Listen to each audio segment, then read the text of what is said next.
Cây đu đủ tôi trồng từ khi em vẫn chưa chồng. Nay đu đủ ra bông thì em đã lấy chồng xa.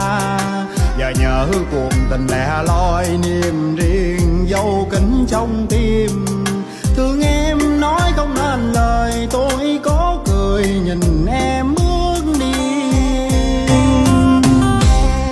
Xa quê đã lâu rồi mà sao em vẫn chưa về.